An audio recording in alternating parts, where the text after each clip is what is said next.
ये आकाशवाणी का दिल्ली केंद्र है। आज प्रस्तुत है नाटक जननायक कर्पूरी ठाकुर। इस नाटक के लेखक हैं जयवर्धन और निर्देशक हैं विनोद कुमार। तो लीजिए सुनिए नाटक जननायक कर्पूरी ठाकुर।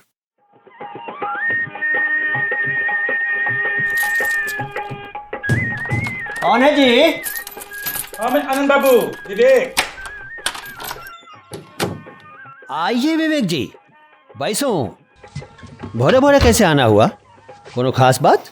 बहुत ही खास बात है आनंद बाबू। ये देखिए आज के अखबार। प्रधानमंत्री द्वारा जननायक कर्पूरी ठाकुर को भारत रत्न सम्मान देने की घोषणा की गई। आपने पढ़ा कि नहीं? अरे विवेक जी, पढ़ा भी और रेडियो टीवी पर सुना और देखा भी। जो है सो कि आनंद को आनंद आ गया। बिरले लोगों को ही उनके योगदान के लिए भारत रत्न मिलता है। जननायक कर्पूरी ठाकुर को भारत रत्न सम्मान मिलना खाली बिहार के लिए नहीं बल्कि पूरे भारत के लिए गौरव की बात है। बिल्कुल सही कहा, बिल्कुल सही कहा आनंद बाबू। वैसे भी जिस व्यक्ति को जननायक कहा गया हो वो कोई हमारा जैसा साधारण व्यक्ति तो नहीं रहा होगा। हम सोचे कि आप ठहरे ज्ञानी महात्मा, चलकर आपसे इस महान विभूति के बारे में जाना जाए और जानने के लिए आपके पास आया हूँ। फालतू में घुमाइए मत विवेक जी।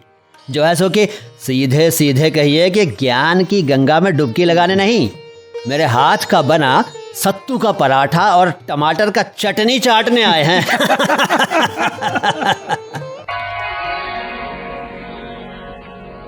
कर्पूरी ठाकुर का जन्म बिहार के समस्तीपुर जिले में हुआ था।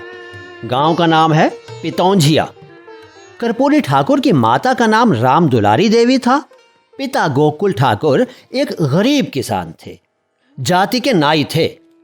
किसानी का छोटा मोटा काम और गांव के लोगों के बाल काटने के काम से किसी तरह परिवार का गुजर बसर चल रहा था। मतलब गरीबी में थे? हाँ। इस गरीबी में उन्होंने पढ़ाई लिखाई कर ली? विवेक जी, हर माँ बाप अपने बच्चों को पढ़ाना चाहते हैं। सब चाहते हैं कि उनकी औलाद पढ़ लिख कर कुछ बन जाए। माँ बाप यही सोचते हैं कि जो दुर्दिन हमने देखा है वो दिन मेरी औलाद न देखे। कर्पूरी ठाकुर को बचपन से पढ़ने की ललक थी। प्रारंभिक पढ़ाई गांव के स्कूल में हुई। अच्छा। आगे की पढ़ाई के लिए शहर जाना था। पिता गोकुल ठाकुर की ऐसी हालत तो थी नहीं कि बेटे को पढ़ाई के लिए शहर भेज सके। कर्पूरी ठाकुर भी अपने घर की हालत से अनजान नहीं थे, इसलिए शहर जाकर पढ़ाई करने की बात कहने की उनमें हिम्मत नहीं हो रही थी। फिर पहले उन्होंने अपने मन की बात अपनी माँ राम दुलारी देवी से कही। फिर एक दिन जो है सो कि डरते डरते ही सही आगे की पढ़ाई की बात अपने पिता गोकुल ठाकुर से करने की हिम्मत जुटा ली।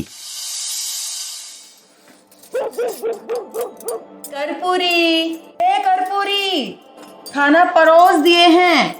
बाबू को बुला ले आओ और तू भी आ जा। आया अम्मा। बाबूजी, अम्मा खाने के लिए बुला रही हैं।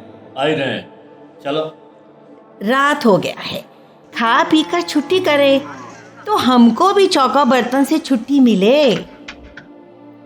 किशन भैया की अम्मा आई थी। आप बहुते दिन से उनके दुआरी नहीं गए हैं, हाल चाल पूछ रही थी। बहुते ही चिंता करती है हम लोगों की। आज चले जाएंगे मिलने। कल सांझ को जोगी बाबू से मिलकर लौटते समय प्रणाम बोल आएंगे। ये ठीक है। बाबूजी, हम आगे और पढ़ाई करना चाहते हैं। क्या? हम आगे और पढ़ाई करना चाहते हैं। गांव के स्कूल से जितना पढ़ाई हो सकता था उतना हो गया, और कितना पढ़ाई करोगे? अब खेती बाड़ी में हाथ बटाओ। मजबूरी है, लेकिन अकेले अब हमसे होता नहीं है। बाबूजी, आगे का पढ़ाई के लिए हमको पटना शहर जाना है। हम आगे और पढ़ाई करना चाहते हैं। अरे सुन लिया कि तुमको आगे और पढ़ाई करना है। शहर जाना है। शहर जाकर लाट साहब बनना है। इंद्र भगवान अंगना में कल्प वृक्ष रोप के गए हैं ना। पैसा कहां से आएगा तुझे शहर में पढ़ाने के लिए? हमर जूता ही नहीं, पॉकेटुआ भी फटल है। तुमको क्या लगता है ये हमारा बस का बात है? आगे की पढ़ाई के लिए हमको पटना जाना है। हम आगे और पढ़ाई करना चाहते हैं। चुपचाप बाल काटना सीखो, अपना खानदानी काम है, उसी में बरकत होगा अगर किस्मत में रहा तो। खाने का थाली लेके ये सब का छेड़ दिए? रे बउआ, रोटी ले गरम गरम। कर्पूरी के बाबू, खाना तो चैन से खा लीजिए ना। बाबूजी, हमको पढ़ना है। अरे तू खाना छोड़कर कहाँ जा रहा है कर्पूरी? कर्पूरी, अरे बउआ। कर्पूरी के बाबू, उसका मन पटना जाकर पढ़ने का है तो पढ़ने दीजिए ना। हम लोग जैसे तैसे गुजारा करिए लेंगे। आप काहे टोका टोकी कर रहे हैं? कैसे समझाएं? देखो, कर्पूरी है होशियार। हम चाहते हैं कि वो पढ़ लिख कर गरीबी के इस दलदल से निकले, पर शहर भेजने में हमें डर लगता है। डर? काहे का डर? अरे वहां कहाँ रहेगा, क्या खाएगा? यहाँ कम से कम हमारी आंखों के सामने रहेगा। सूखा सूखा जो हम खाएंगे वही वो भी खा लेगा। सपना उतना ही देखना चाहिए जितना में गिरकर माथा न फटे। कर्पूरी के बाबू, बच्चा है, जिद।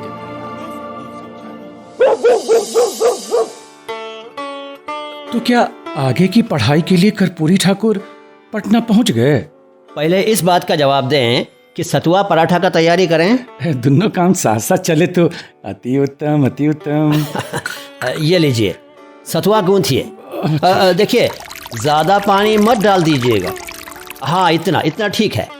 गोल गोल लोई बनाइए महाराज इसका। अच्छा, तो तब तक हम टमाटर चढ़ा दें भुनने के लिए चूल्हा पर। हाँ, कर्पूरी ठाकुर आ गए और जो है सो कि पटना विश्वविद्यालय से 1940 में मैट्रिक की परीक्षा पास की। 1940 में? उस समय तो देश में ब्रिटिश राज था। हाँ, फिर आ गया 1942 का समय। कर्पूरी ठाकुर भी भला कहाँ पीछे रहते। वो भी 1942 में भारत छोड़ो आंदोलन में कूद पड़े।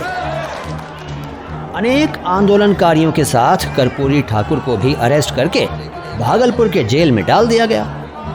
तरह तरह की यातनाएं दी गईं। लगभग 2 साल बाद उनको जेल से रिहा किया गया। उसके बाद उन्होंने आंदोलन का रास्ता छोड़ दिया?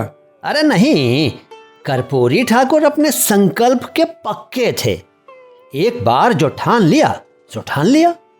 वे एक संघर्ष करने वाले व्यक्ति थे।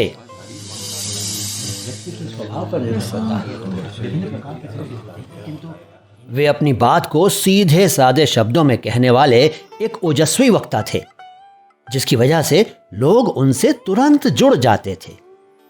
आज़ादी के कुछ समय पहले उन्होंने पटना के कृष्णा टॉकीज में छात्रों की सभा को संबोधित करते हुए एक क्रांतिकारी भाषण दिया था।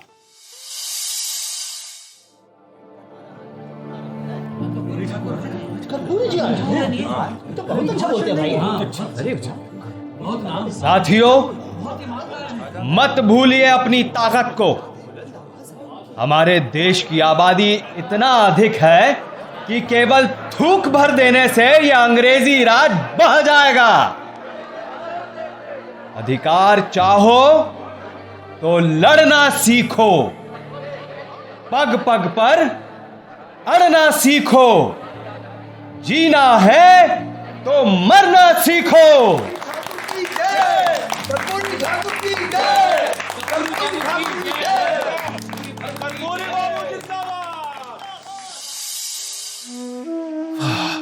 क्या बात है आनंद बाबू, अंग्रेज तो इस भाषण से तिलमिला गए होंगे ना? बुरी तरह से तिलमिला गए थे। जो है सो कि इस भाषण के बाद तुरंत उनके पीछे दौड़ पड़े, पकड़ लिया। उनको दंड भी झेलना पड़ा था। कुछ ही दिन बाद देश आजाद हो गया। फिर तो कर्पूरी ठाकुर जी भी चैन का सांस लिए होंगे, आराम किए होंगे। बह, कर्पूरी जी जैसा आदमी आराम करेगा? अच्छा। नियति उनका जैसा आदमी को संघर्ष करने के लिए धरती पर उतारता है। आगे क्या हुआ? 1948 में कर्पूरी ठाकुर आचार्य नरेंद्र देव जयप्रकाश नारायण के समाजवादी दल में मंत्री बन गए। अच्छा। 1967 के आम चुनाव में कर्पूरी ठाकुर के नेतृत्व में संयुक्त सोशलिस्ट पार्टी एक जबरदस्त ताकत के रूप में उभरी और 1970 में उन्हें बिहार का मुख्यमंत्री बना दिया गया। मैं कर्पूरी ठाकुर ईश्वर की शपथ लेता हूं कि मैं विधि द्वारा स्थापित भारत के संविधान के प्रति सच्ची श्रद्धा और निष्ठा रखूंगा। मैं भारत की प्रभुता और अखंडता को अक्षुण्ण रखूंगा। लोकनायक जयप्रकाश नारायण का छात्र आंदोलन जब शुरू हुआ तो कर्पूरी ठाकुर तन मन से उसमें कूद पड़े। उसके बाद 1977 में देश में चुनाव हुआ। वे समस्तीपुर निर्वाचन क्षेत्र से भारी मतों से सांसद बने और फिर से बिहार के मुख्यमंत्री बने।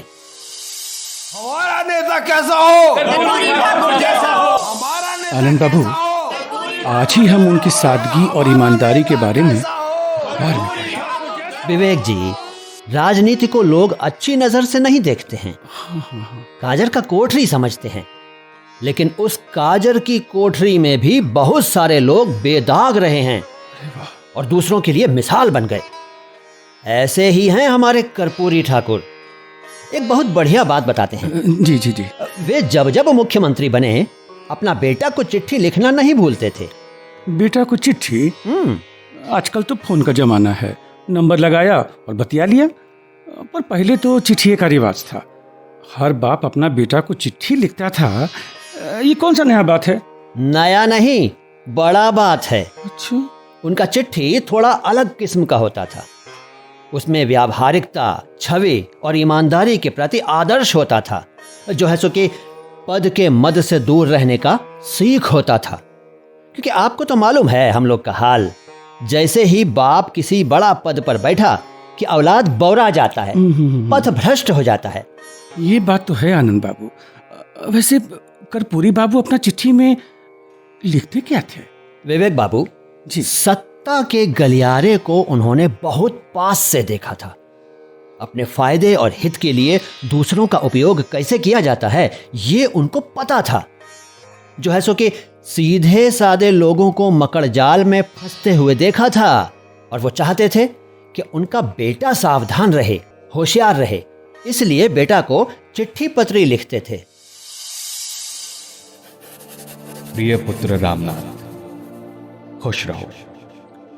जनता जनार्दन ने हम पर अपना विश्वास जताया है और हमें बिहार का मुख्यमंत्री बनाया है।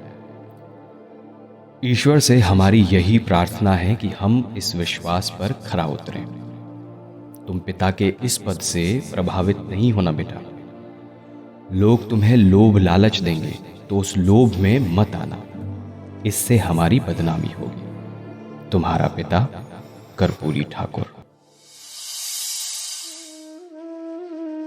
वाकई बहुत ही अच्छा बात लिखा उन्होंने।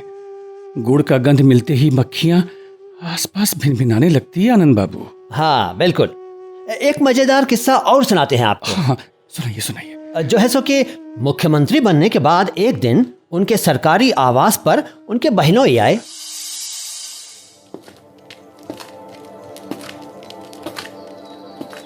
साहब, आपसे मिलने के लिए आपके बहनोई आए हैं। इतनी सुबह सुबह? जाओ भेज दो। जी।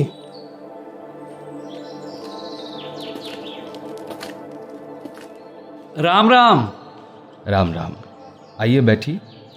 सुबह सुबह कैसे आना हुआ? सब खैरियत तो है ना? सब खैरियत है। कई दिनों से सोच रहे थे, अब आप हो गए हैं चीफ मिनिस्टर साहब। पूरा बिहार बधाई दे गया। जीजा का भी तो बधाई स्वीकार कीजिए। मिलने के लिए आज आ ही गए।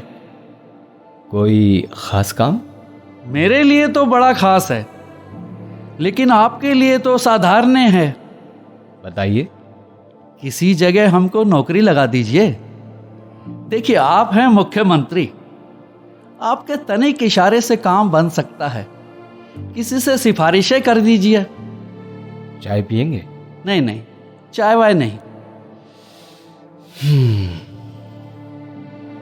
आप बहनोई हैं, अब हम आपसे क्या कहें।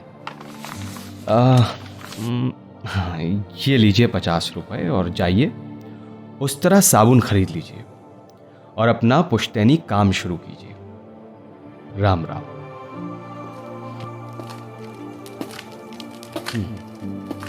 मुंह उठाकर आ जाते हैं। कर्पूरी मुख्यमंत्री बन गया है तो अब आपका राज हो गया है।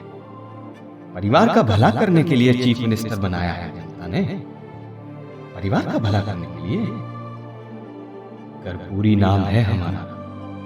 प्रदेश पहले, परिवार बाद में। और ये बात परिवार वाले जितना जल्दी बूझ लें उतना अच्छा। साहेब, राम सेवक यादव जी आए हैं। अरे भेजो भेजो, इनको रोका मत करो भाई। जी साहेब। राम सेवक आ जाओ। भाई तुम पूछा मत करो, सीधे आ जाया करो। कर्पूरी, अब आप हैं मुख्यमंत्री, इतना ध्यान तो रखना पड़ेगा। अरे भाई, हम तुम्हारे और मधुलमय के लिए मुख्यमंत्री नहीं, कर्पूरी ठाकुर हैं और हमेशा कर्पूरी ठाकुर ही रहेंगे। वही कर्पूरी ठाकुर जो चीफ मिनिस्टर बनने से पहले था। अच्छा अच्छा, कल विधानसभा में दिन भर जमे रहे, लंच के लिए भी नहीं गए। समय कम था। एक विधायक जी से थोड़ा देर के लिए जीप मांगे थे तो उन्होंने कह दिया कि गाड़ी में तेले नहीं है। विधानसभा तक गाड़ी बिना तेल के चलकर आ गई थी। चोटे हैं चोटे। कर्पूरी, अब एक नई गाड़ी खरीद लो। गाड़ी का क्या करना है? सरकारी काम के लिए गाड़ी मिल जाती है।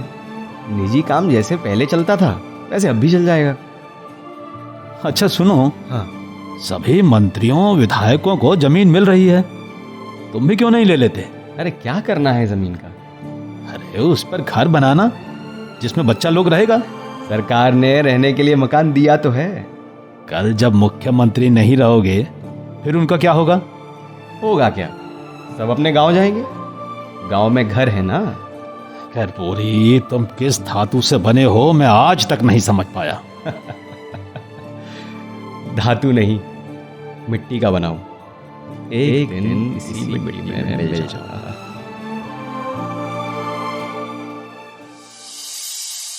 जो है सो कि कर्पूरी ठाकुर वाकई किसी और ही मिट्टी से बने थे। बिल्कुल ठीक कह रहे हैं आनंद बाबू। ऐसे व्यक्ति को जननायक कहना, जननायक की उपाधि से सुशोभित करना एकदम में सही है। विवेक जी, ये तो चंद घटनाएं हैं। इस विभूति के जीवन को लेकर पूरी की पूरी किताब लिखी जा सकती है। अपने मुख्यमंत्री काल में उन्होंने सिर्फ समाजवादी विचारधारा को ही आगे नहीं बढ़ाया, बल्कि पिछड़े वर्ग को एकजुट किया। जो है सो कि कृषि का लाभ किसानों तक कैसे बेरोक टोक पहुंचे उसकी व्यवस्था की। विधानसभा से अंग्रेजी की अनिवार्यता समाप्त करके हिंदी को लागू करवाया। अंग्रेजी हिंदी का क्या मसला था, जरा सुनाइए ना। हाँ तो सुनिए। 1967-68 की बात है। तब वो उप मुख्यमंत्री थे।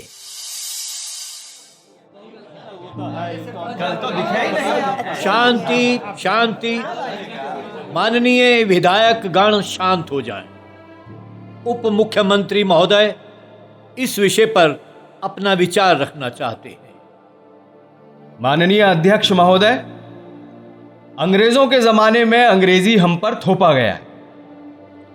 पुराना नियम अभी तक चला आ रहा है कि मैट्रिक परीक्षा पास करने के लिए अंग्रेजी जरूरी है। आजादी के कई साल बाद आज भी मैट्रिक परीक्षा पास करने के लिए अंग्रेजी अनिवार्य है। इस अनिवार्यता के कारण समाज में बहुत बड़ा बुराई पैदा हो रहा है। हमारे यहां अंग्रेजी छठवां से पढ़ाया जाता है। 8वां से परीक्षा देते हैं। बच्चा लोग अभी अंग्रेजी सीख ही रहे होते हैं कि मैट्रिक परीक्षा पास करने के लिए अंग्रेजी जरूरी हो जाता है। माननीय अध्यक्ष महोदय, हमारी बेटियां अंग्रेजी में फेल हो जाती। मैट्रिक फेल बेटियों की शादी नहीं हो रही है। समाज में बहुत बड़ी बुराई और अव्यवस्था फैल रही है। हमारे कुछ साथियों को यह प्रस्ताव छोटा और गैर जरूरी लग सकता है, लेकिन यह बहुत बड़ी समस्या है। माननीय अध्यक्ष महोदय, मैं चाहता हूं कि अंग्रेजी की अनिवार्यता को समाप्त करके अपनी मातृभाषा हिंदी को अनिवार्य किया जाए। धन्यवाद।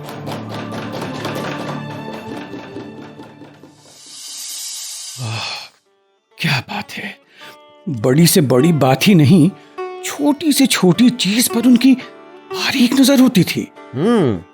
विवेक जी, आपने सादगी की बात की तो हमको एक घटना और याद आ गया जी।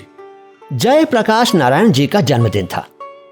राजनीति के मैदान की बड़ी बड़ी हस्तियों का उनके यहां जमघट लगा था। ऐसे में मुख्यमंत्री कर्पूरी ठाकुर वहां फटा कुर्ता, पुरानी चप्पल पहनकर बिखरे बालों में पहुंच गए।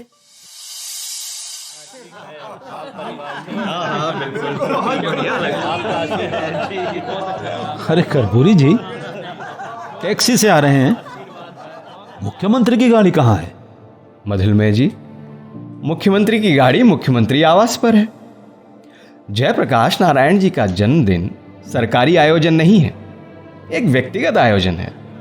इसीलिए यहां मुख्यमंत्री नहीं, कर्पूरी ठाकुर आया है। वो तो ठीक है, लेकिन ये क्या, ऐसे मौके पर फटा कुर्ता पहनकर आ गए? सिलवाने का मौका भी तो मिले। मधुलमय जी, हम मुख्यमंत्री हैं तो क्या, सबको पता है कि कर्पूरी ठाकुर कोई धन्ना सेठ नहीं बल्कि एक गरीब आम आदमी है। आपको समझना भी बहुत मुश्किल है और समझाना भी। अच्छा आइए, सब इंतजार कर रहे हैं। हाँ चलिए भाई। नमस्कार मुख्यमंत्री जी। नमस्कार नमस्कार। आइए आइए आइए मुख्यमंत्री। चाय लेंगे मुख्यमंत्री जी? हाँ, बाद में। पहले जयप्रकाश नारायण जी से बढ़िया से मिल तो लें। आइए आइए। चंद्रशेखर जी, इतने ध्यान से क्या देख रहे हैं? मधुलिमे जी, बिहार प्रदेश का मुख्यमंत्री फटा कुर्ता पहनकर आया है, ये देखकर मुझे अच्छा नहीं लग रहा। अच्छा तो मुझे भी नहीं लग रहा है, पर क्या करें, समझाने पर भी कर्पूरी जी समझते कहाँ हैं। मैं ही कुछ करता हूँ। अभी इसी वक्त मैं अपने कुर्ते की झोली फैलाकर लोगों से चंदा इकट्ठा करता हूँ। भाई साहब, कुछ चंदा दे दीजिए। क्यों, क्या हुआ चंद्रशेखर जी? एक आदमी जो हम सबका ख्याल रखता है, पूरे बिहार प्रदेश का ख्याल रख रहा है, उसका ख्याल हम सबको रखना चाहिए कि नहीं? बिल्कुल रखना चाहिए। तो दीजिए चंदा। कर्पूरी ठाकुर जी के लिए धोती कुर्ता खरीदना है। ये लीजिए। हाँ, मेरी ओर से ये लीजिए, ये लीजिए, मेरी तरफ से ले लीजिए। बस बस, बहुत हो गया। कहाँ है कर्पूरी जी? अरे वो रहे। कर्पूरी जी, जरा इधर आइए। क्यों, क्या हुआ? लीजिए, ये पैसे रख लीजिए। इन पैसों से अपने लिए धोती कुर्ता खरीद लीजिएगा। चंद्रशेखर जी, आप नहीं सुधरने वाले। ये सब करने की क्या जरूरत थी? जरूरत थी, चुपचाप इसको रख लीजिए। लीजिए, संकोच मत कीजिए। ठीक है, हम ये पैसे रख रहे हैं और इसको हम मुख्यमंत्री राहत कोष में जमा करा देंगे। क्या?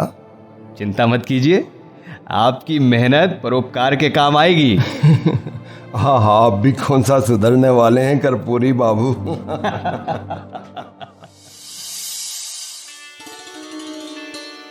कमाल की सादगी थी कर्पूरी ठाकुर जी की। विवेक जी, कर्पूरी ठाकुर को शादियों में फजूल खर्ची बिल्कुल पसंद नहीं थी। उन्होंने अपनी बेटी की शादी अपने पैतृक गांव में बड़ी सादगी से की थी। शादी के दिन दरभंगा और सहरसा हवाई अड्डे पर सरकारी विमान के उतरने की मनाही थी।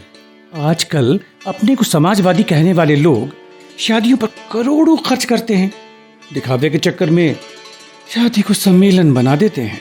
हाँ, लेकिन कर्पूरी ठाकुर सामाजिक न्याय के पुरोधा थे। उन्होंने जीवन पर्यंत पिछड़े और दबे कुचले लोगों के उत्थान के लिए कार्य किया। सार्वजनिक जीवन का आदर्श बनना आसान नहीं होता है। पद और प्रसिद्धि बढ़ने से अपना जीवन दर्शन को पहले की तरह बनाए रखना चुनौती होता है। जो इसे पार कर जाते हैं वही कालजयी बन जाते हैं। कर्पूरी ठाकुर उसी परंपरा के नायक हैं। वे 1952 में पहली बार विधायक बने और 2 बार मुख्यमंत्री रहे, लेकिन उनका आर्थिक अवस्था जस का तस बना रहा। 64 साल की उम्र में दिल का दौरा पड़ने से 17 फरवरी 1988 को कर्पूरी ठाकुर जी का निधन हो गया था। उनके निधन के बाद हेमवती नंदन बहुगुणा जी उनके पुश्तैनी गांव गए थे और उनकी टूटी फूटी जर्जर झोंपड़ी को देखकर रो पड़े थे। सच में ऐसे आदर्श व्यक्ति ही भारत रत्न हैं। कर्पूरी जी कहते थे कि पद दायित्व होता है और प्रसिद्धि बेचने की चीज नहीं, प्रेरित करने का साधन होता है। राजनीति का उद्देश्य है अंतिम व्यक्ति के हितों की चिंता और उसके लिए बिना कटुता पैदा किए संघर्ष करते रहना। असली जननायक थे कर्पूरी ठाकुर, असली जननायक।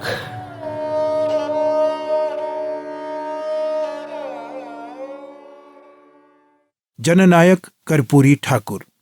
अभी आप जयवर्धन का लिखा ये नाटक सुन रहे थे। नाटक में भाग लेने वाले कलाकारों का भूमिका सहित परिचय इस प्रकार है। कर्पूरी ठाकुर की भूमिका में थे राहुल दक्ष, आनंद किशोर सहिजानी, विवेक अशोक कुमार अनुराग, राम दुलारी देवी जया रांधर, गोकुल ठाकुर कीमती आनंद, और इसके अलावा अन्य भूमिकाओं में थे MH नियाजी, जगदीश दुआ, नरेश कुमार सिंह और गौरव तंवर। प्रस्तुतिकरण सहयोग सुधीर गुप्ता का था। नाटक के निर्देशक थे विनोद कुमार। इस नाटक के संबंध में आप अपनी प्रतिक्रिया हमें cdu.air@gmail.com पर भेज सकते हैं।